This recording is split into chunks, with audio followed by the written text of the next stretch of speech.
Hey there, this is my 2011 Hyundai Sonata, and occasionally I have trouble where I go to push the button and it won't start. It just won't go. So what I've found over time, it took me a while to figure this out, is a lot of times the park selector I notice is white when it does that, and if I wiggle it a little bit, it turns blue. See how it turned blue? And then usually that solves my problem. So it may not be your problem, because apparently this is a common thing that plagues the 2011 Sonatas with the push button start.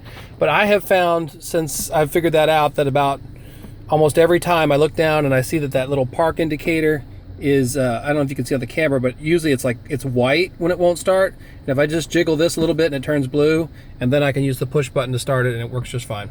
Hope that helps you out. Thanks for watching.